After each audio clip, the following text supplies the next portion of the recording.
O pastor Márcio Santos é casado com a Marcele há 24 anos e é pai de 2 filhos, João Alexandre, de 19 anos, e Emanuele Carolina, de 13. Bacharel em Teologia pelo Seminário Batista do Sul do Brasil e pós-graduado em Capelania Hospitalar pela Unicamp, sua formação reflete um coração voltado para o serviço e o acolhimento. Há mais de uma década, atua como diretor executivo da Convenção Batista Mineira, é vice-presidente da União Batista Latino-Americana, há 18 anos integra o Conselho Geral da Convenção Batista Brasileira e é fundador e presidente da Touch Peace Global Mission. Recebam com muito carinho o pastor Márcio Santos. Amém. Glória a Deus, igreja. Que privilégio estarmos aqui, que culto maravilhoso. Você está sendo abençoado? Amém. Glória a Deus. Esse é um dia de vitória, não porque você vai vencer todas as batalhas, querido, mas porque Jesus já venceu por você, mas porque Jesus é sobre a tua vida. E nós temos hoje o privilégio de receber aqui na nossa igreja o pastor Márcio, diretor executivo da Convenção Batista Mineira, fora todas as outras coisas que a Priscila já colocou ali no vídeo, né? Pastor Márcio pastoreou a nossa igreja, a primeira igreja batista de Belo Horizonte, por 2 anos, fez um trabalho maravilhoso, um homem de Deus, está aqui com a sua esposa, sua filha e a sua sogra, olha que coisa maravilhosa. E o pastor Márcio vai trazer uma palavra de Deus para nós, e eu gostaria que você pudesse orar pela vida dele, porque é um homem de muita confiança, que Deus tem nos abençoado com a presença dele, a liderança dele no nosso estado, na nossa nação e no mundo afora também, né, pastor Márcio, com tantas coisas que Deus já tem te direcionado. Estenda as mãos sobre o pastor Márcio, vamos orar.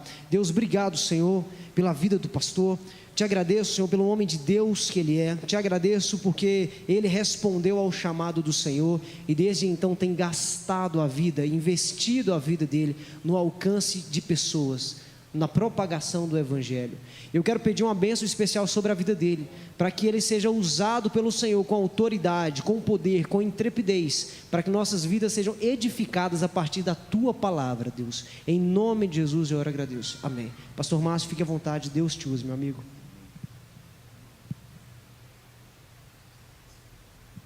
Obrigado, pastor Samuel. Meu coração está muito contente de estar aqui nesse culto. Já tivemos um culto agora pela manhã, uma bênção, e é uma experiência diferente. Pregar em 2 cultos, um depois do outro, é uma coisa muito diferente, mas muito gostosa. Eu não sei se alguém estava no primeiro culto aqui, além do pastor Samuel. Os voluntários estão aí. Tem mais alguém que estava? Tem gente que ficou, tem muita gente. Ainda bem que eu falei, vou pregar outra mensagem. Mas não porque era para pregar outra mensagem, só porque eu fiquei com vergonha de pegar mesmo. Eu queria apresentar também a minha esposa Marcele, minha filha Emanuele, minha sogra Eni. Fiquem de pé, por gentileza, para aqueles que não as conhecem possam conhecê-la. Manu não olhou para trás, né, filha? Muito bem. Bom, tanta gente aqui conhecida, gente boa. Meu amigo Claudinei Franzini está ali, o César já estava fazendo no primeiro culto com a gente, nos dirigiu na música, foi um tempo muito gostoso. Vejo aqui também o pastor Jefferson com a sua esposa, né, recém-chegado em Belo Horizonte, até outro dia em Caputira, e já aqui nessa igreja, não é isso? Transferindo-se para cá como membro. Também pastor Marcilei com a família, que é o CEO da Rede Batista, e Daniel, junto com a Thaisa, também da Touch Peace. Portanto, é uma alegria muito grande poder rever, e outros talvez que eu não tenha identificado. Calné, estou vendo o Calné ali também, ó, também da Touch Peace. Sua esposa? Com a esposa também, coisa boa, muito bom vê-los. E se eu não vi alguém, não citei, é porque não vi mesmo, tá certo? Gente, quero deixar aqui um abraço dos batistas. Hoje nós somos 1.200 igrejas e congregações nesse grandioso estado de Minas Gerais. Sintam-se, portanto, abraçados por todos os 100 mil batistas. Nesse horário nós estamos tendo 100 mil pessoas, ou um pouco mais, nessas igrejas em mais de 500 cidades, Samuel. E eu queria também deixar aqui registrado para o Samuel dar um abraço para o meu amigo Juan, pelo ministério lindo que tem desenvolvido aqui. Disse isso no primeiro culto. Quero mais uma vez frisar o que Deus está fazendo na primeira igreja em Belo Horizonte. É um milagre, irmãos, um milagre de Deus. E eu tenho convicção de que esses primeiros 7 anos são somente os pilares, a base para a edificação daquilo que Deus há de fazer daqui para frente. E nós seremos testemunhas ocular disso. Amém, irmãos? Amém. Coisa boa. Glória a Deus. Eu queria aproveitar, já que o pastor Marcelei, fique de pé, pastor Marcelei, o pessoal de cima não vai ver, mas ele está aqui nos últimos bancos. Esse jovem bonito que você está vendo ali, elegante, é o CEO da Touch Peace. O que é a Touch Peace? É um ministério global de ajuda emocional, 24 horas em videochamadas. É um ministério lindo. Tivemos um culto semana passada em Juiz de Fora e no Recreio dos Bandeirantes, e no Recreio com mais de 4.000 pessoas, com Augusto Cury, com Luciano Camargo, uma festa linda, não é isso, pastor Marcelei? E esse ministério já está disponível em 4 idiomas: português, inglês, mandarim e espanhol. 24 horas, videochamadas, gratuito no seu celular. Então, se você puder, depois baixe esse aplicativo, deixe no seu bolso, porque pode ser útil. E também pode ser útil para você compartilhar com alguém. Muito obrigado, pastor Marcelei, Daniel, Thaisa, Calné, que fazem parte desse time lindo, que tem falado do amor de Cristo através da internet. E chegamos semana agora a 200.000 pessoas alcançadas em 2 anos. 200.000 pessoas em 2 anos. E também, como eu disse aqui, é só o começo. Como também é o recomeço da PIB de Belo Horizonte, a Touch está só começando e você pode fazer parte desse grande movimento, até lá no Amazonas, porque eu sei que nas vilas lá tem internet também. Nas que tem, vamos falar com os nossos ribeirinhos lá, eles vão ficar assim, admirados, e nós felizes de podermos atendê-los. Gente querida, vamos então dividir o texto bíblico. Eu queria que você pudesse ter acesso aí a sua Bíblia, seja ela digital ou física, como queira, e nós vamos ler em Êxodo, no capítulo 3. Portanto, Êxodo, capítulo 3, é o texto referência nessa manhã. O que Deus pode fazer é o tema da reflexão desta manhã. O que Deus pode fazer. Êxodo, capítulo 3, nós vamos ler dos versos 1 em diante. Se você puder, ficarão sentados um pouco mais, fique de pé um pouquinho, para que a gente leia juntos o texto sagrado, que encontra-se em Êxodo, no capítulo 3, e vamos ler do verso 1 em diante. Diz assim as sagradas letras: Moisés pastoreava o rebanho de seu sogro Jetro, que era sacerdote em Midian. Um dia, levou o rebanho para o outro lado do deserto e chegou a Horebe, o monte de Deus. Ali, o anjo do Senhor lhe apareceu numa chama de fogo que saía do meio de uma sarça. Moisés viu que, embora a sarça estivesse em chamas, ela não se consumia. Que impressionante, pensou. Por que a sarça não se queima? Vou ver isso de perto. O Senhor viu que ele se aproximava para observar. E então, do meio da sarça, Deus o chamou: Moisés, Moisés. Eis-me aqui, respondeu ele. Verso 5: Então disse Deus: não se aproxime, tire as sandálias dos pés, pois o lugar em que você está é terra santa. Disse ainda: eu sou o Deus de seu pai, o Deus de Abraão, o Deus de Isaque, o Deus de Jacó. Então Moisés cobriu o rosto, pois teve medo de olhar para Deus. Disse o Senhor: de fato tenho visto a opressão sobre o meu povo do Egito, tenho escutado o seu clamor por causa dos seus feitores, e sei quanto eles estão sofrendo. Por isso desci para livrá-los das mãos dos egípcios e tirá-los daqui para uma terra boa e vasta, onde há leite e mel com fartura, a terra dos cananeus, dos hititas, dos amorreus, dos fariseus, dos heveus e dos jebuseus. Diz assim a palavra do nosso Senhor. Vamos falar com Ele mais uma vez? Senhor, nós nos curvamos ante a Tua palavra. Ela é preciosíssima para nós, pois ela é luz para os nossos pés. Nós precisamos guardá-la no seu coração, no nosso coração, para não pecarmos contra ti mesmo, pois ela é a expressão dos teus lábios, por isso poderosa para falar a cada um de nós nessa manhã. Por isso, Deus, faça isso com leveza, com profundidade, com autoridade e poder, pois assim oramos e no nome de Jesus, amém. Pode tomar o seu assento, por favor. Nós estamos diante de um texto importantíssimo para a vida deste homem chamado Moisés. Moisés certamente foi um dos homens que mais experimentou a autoridade, o poder, o mover, a direção do Deus Criador. Poucos homens na história, em toda a revelação bíblica, tiveram o privilégio de Moisés. Ele teve intimidade com Deus, ele experimentou Deus, ele teve possibilidade de ouvir a voz, o timbre do próprio Deus.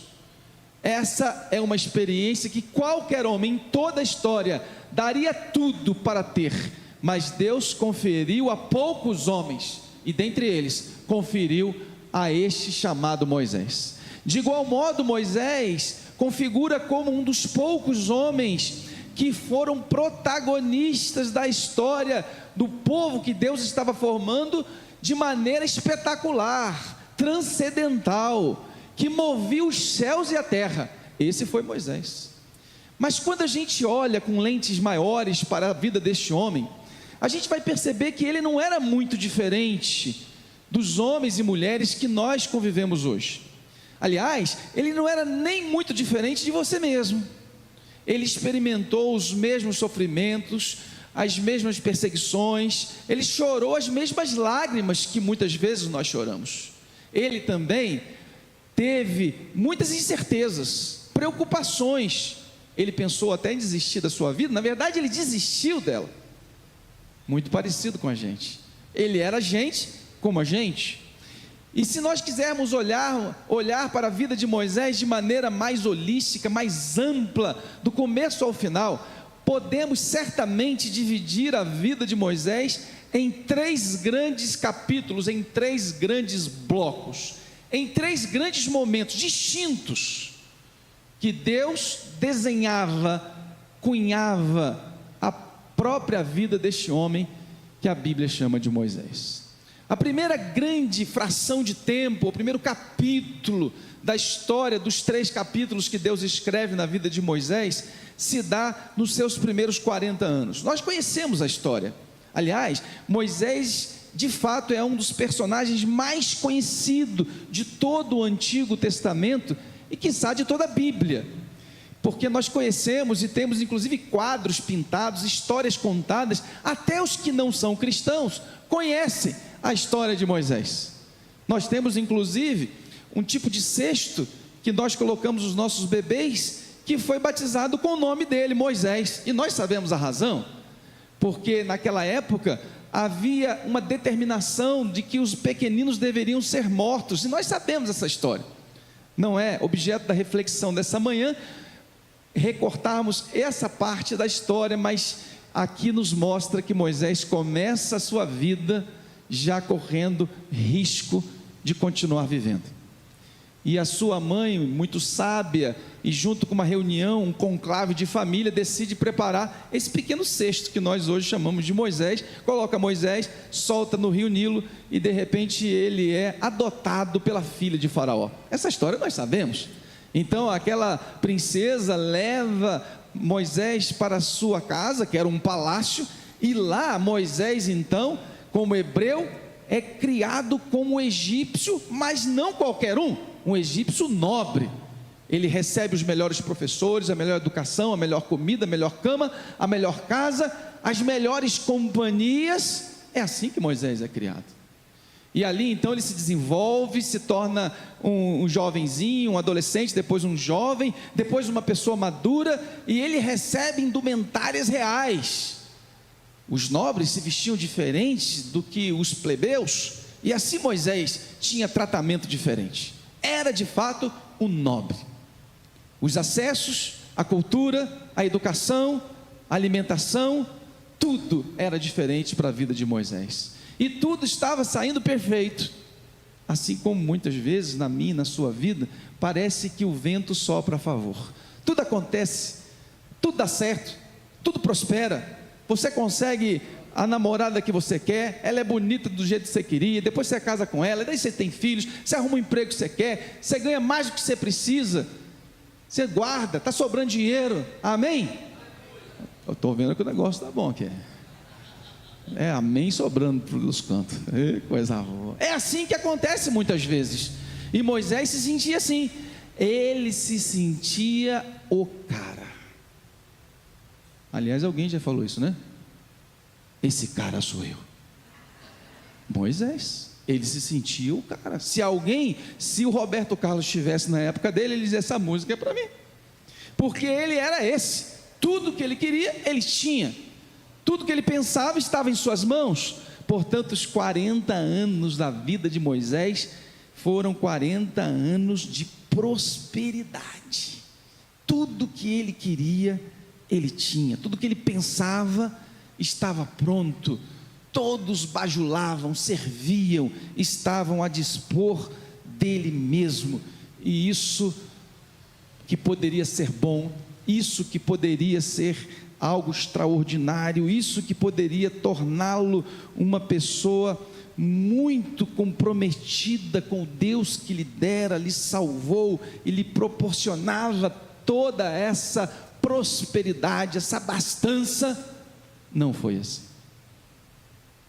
Os muitos recursos, os muitos acessos, a excelente alimentação, o melhor emprego, a melhor casa, a melhor cama, o melhor perfume, o melhor ensino, os melhores mestres, corrompeu o coração do jovem Moisés. Ele começou a se sentir mais do que deveria.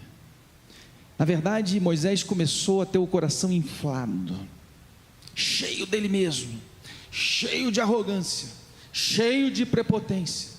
Achava-se melhor do que todos, achava que poderia fazer o que pensasse e que nada iria lhe acontecer.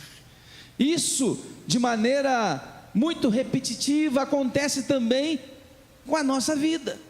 Se nós não formos zelosos, cuidadosos, e não aferirmos a nossa vida e a nossa prosperidade, a nossa pequenez e ao poder do Deus que nos conferiu tudo isso, corremos o risco também de sermos quem não deveria ser. Falarmos o que não deveríamos falar, pensar da maneira que não deveríamos pensar, e pior, tratar as pessoas como se fossem objetos menores e nossos servos. Isso muitas vezes acontece com aqueles que recebem prosperidade, recursos, boas funções, se tornam destaque na sua área. Eles são presa fácil de uma soberba, de uma prepotência, de uma arrogância que alcançou Moisés. Se nós olharmos para o texto sagrado no capítulo 2 de Êxodo, a gente vai ver isso de maneira materializada. Êxodo capítulo 2, versos 11 e 12, diz assim a palavra de Deus: certo dia, sendo Moisés já adulto, foi ao lugar onde estavam os seus irmãos hebreus e descobriu como era pesado o trabalho que realizavam. Viu também um egípcio espancar um dos hebreus, correu o olhar por todos os lados e, não vendo ninguém, matou o egípcio e o escondeu na areia. Um homem que se deixou corromper pelo poder, pelo recurso, pelos acessos, pela beleza, pelos servos, e que se sentiu mais do que deveria, maior do que era, acima até mesmo da vida e da morte. E diz a Bíblia que ele vai lá e sacrifica um dos soldados.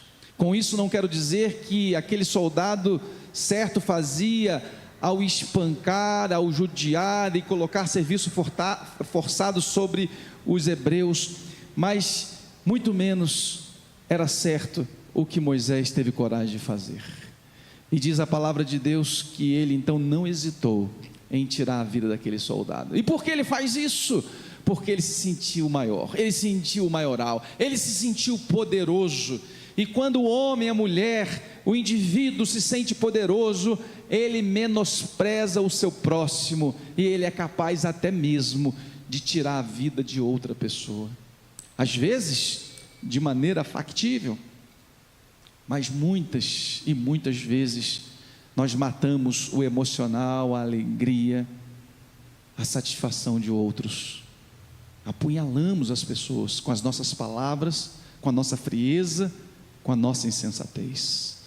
E existem muitos que ainda vivos estão mortos, porque homens e mulheres com o coração inflado como o de Moisés se sentiram autossuficientes e sequer sentem tristeza, remorso por estar ceifando a vida, a emoção, os sonhos daqueles que lhe cercam. Quantos pais ceifando a vida dos seus filhos, furtando a alegria, o sorriso. Quantos filhos fazem isso com seus pais? Quantos cônjuges um com os outros?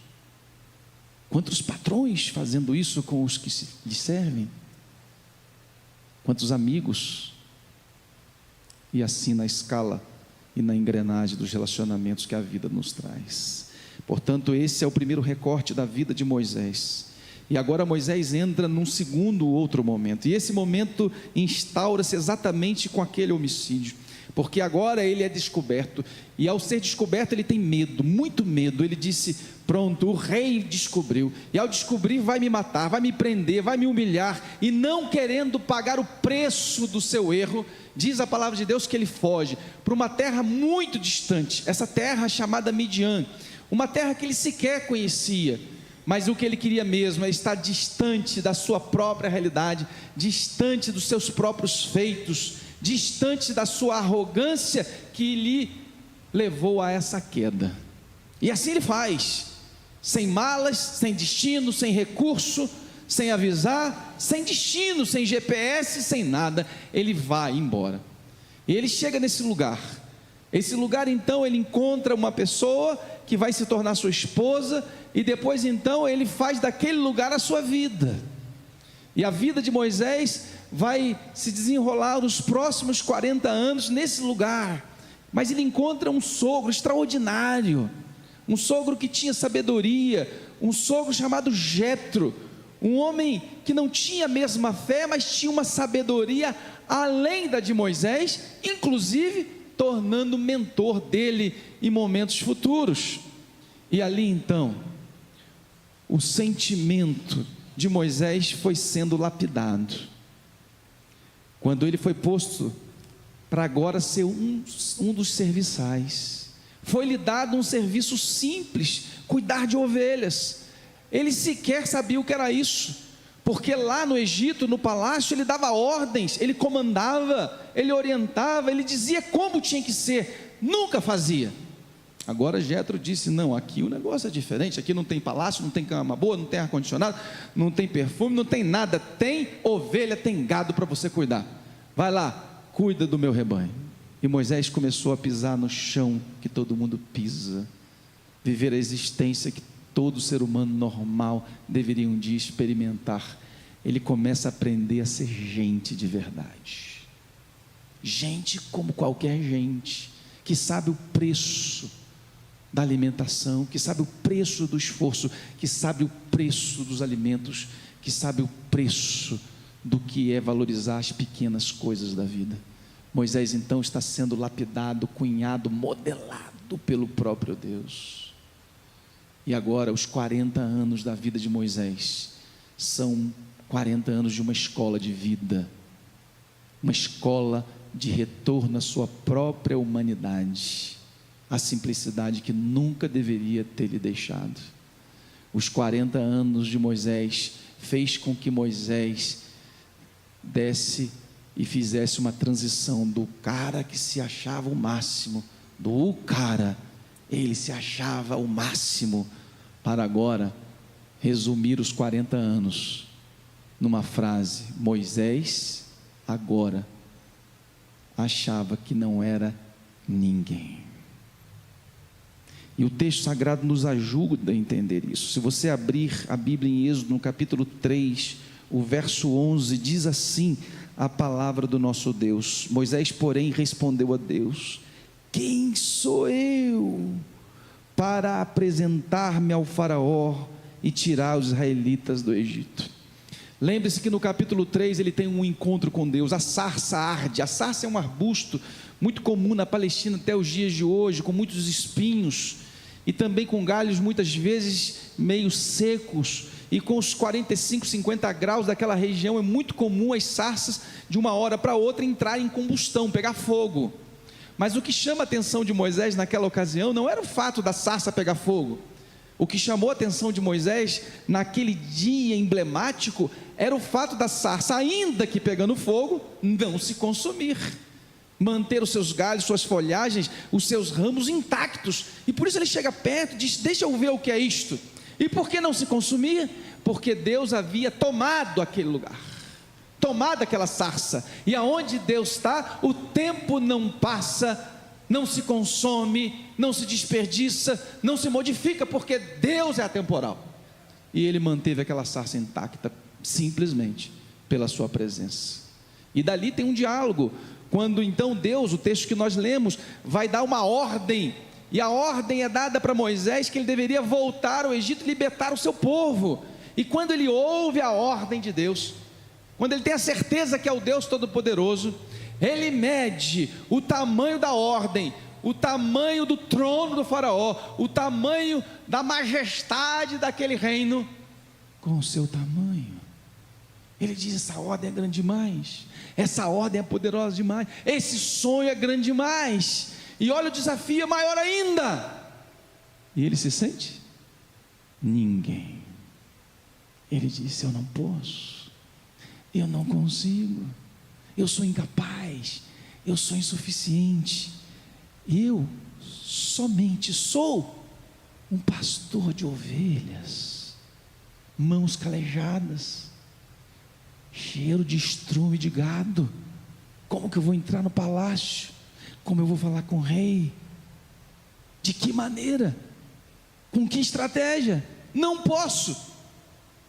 E ele resume isso dizendo exatamente o que nós lemos aqui no verso 11, e aqui mostra o que ele pensa dele mesmo. Moisés, porém, respondeu a Deus: quem sou eu?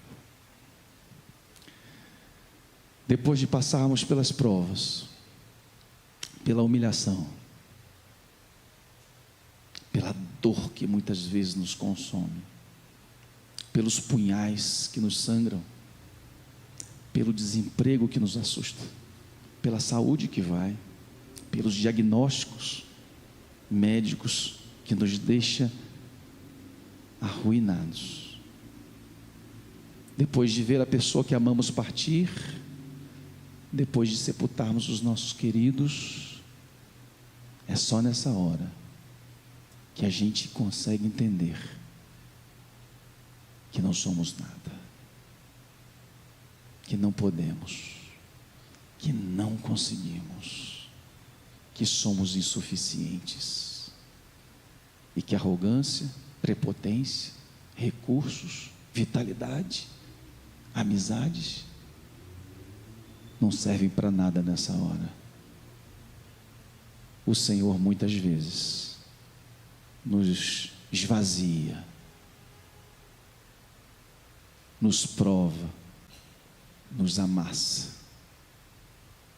nos humilha, nos machuca, nos espreme, para que a gente consiga entender que somos um bichinho de Jacó, que a nossa vida é como o vapor da chaleira. Num instante vemos, e mais um pouco não existe mais. Esse era o sentimento de Moisés. Ele se sente agora um nada. Mas a história não para por aí, porque agora Moisés vai entrar nos seus últimos 40 anos de vida. Considerando que Moisés viveu 120 anos, ele agora está nos seus últimos e melhores anos da sua vida. Parece que Deus prepara os últimos anos para que eles sejam os melhores, e assim Deus faz, assim Deus preparou, e Moisés vai chegar à compreensão o que o Deus Todo-Poderoso é capaz de fazer com um ninguém. Primeiro momento, ele se acha alguém. No segundo momento, ele se acha nada, um ninguém. E no terceiro momento da sua vida, ele vai aprender o que Deus pode fazer com um ninguém, com alguém esvaziado de si mesmo, das suas arrogâncias, prepotências, dos seus sonhos, que são muitas vezes hedonistas, narcisistas e humanizados. O que Deus pode fazer quando nos esvaziamos de tudo isso? Então diz a palavra de Deus, que ele então ouve a voz de Deus, e depois de um diálogo difícil, Deus tendo que repetir, e repete, o capítulo 3 mostra com riqueza de detalhes, que Deus não deu opção para Moisés. Todas as barreiras, dificuldades que Moisés colocou, Deus dava uma solução e apontava um caminho, até que ele se rende à autoridade de Deus, ao poder de Deus, e à ordem de Deus, ao imperativo do Criador, e ele aceita, e ele vai tremendo de medo. É assim que o homem e mulher de Deus vai, não é cheio de si, não é se achando o máximo, é se, perdoe a expressão, se borrando de medo. Ele só vai pela obediência, não pela convicção, até porque Deus não usa gente sabida, prepotente, arrogante, gente com o coração inflado. Esse tipo de gente Deus não está interessado. Deus está interessado em ninguém, e ele vai como ninguém, mas sabedor de que é Deus que está lhe mandando. E diz a palavra de Deus que ele vai lá, ele fala com o faraó, ele marca uma audiência, e ele agora está convencido de quem é Deus, quem é ele, e quem Deus é, e qual o poder que está à disposição daqueles que lhe servem. E a gente vai ver os milagres de Deus acontecendo, as pragas são colocadas, até a última que ceifa a vida dos primogênitos, e Faraó então deixa o povo ir, e mais de 3 milhões de pessoas são libertas, e eles vão carregando tudo, você imagina, panela, ouro, prata, galinha, tudo que tinha, e vai.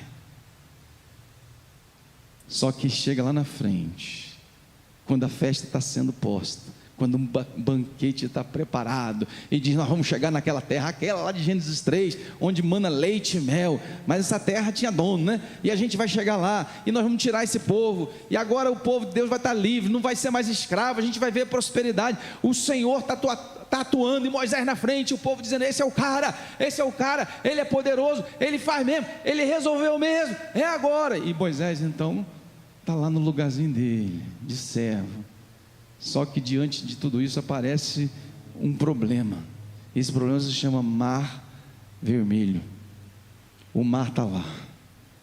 O mar tem que ser ultrapassado. Não tem ferryboat, não tem navio, não tem lancha, não tem barco ou missionário, não tem nada disso. Tem que passar mesmo marchando. Só que na frente tem o Mar Vermelho, e quando ele olha para trás tem o quê? O exército poderoso de Faraó, o exército mais poderoso da época, o exército que tem preparação bélica suficiente para dizimar aqueles 3 milhões de hebreus. E diz a palavra de Deus, abra aí em 14 de Êxodo, olha o que acontece aqui, verso 21, Êxodo 14, 21 diz assim: então Moisés estendeu a mão sobre o mar, e o Senhor afastou o mar e tornou em terra seca, com forte vento oriental que soprou toda aquela noite. As águas se dividiram e o povo passou. Sabe o que é isso, Claudinei? É Deus mostrando que Ele é Deus. Quando um homem que se acha ninguém aprende o que Deus pode fazer comigo, com você, quando dizemos, quando declaramos, quando reconhecemos que nada somos e que a disposição do Deus que tudo é, desejamos ser usados por Ele. Feche os seus olhos um pouquinho, por favor.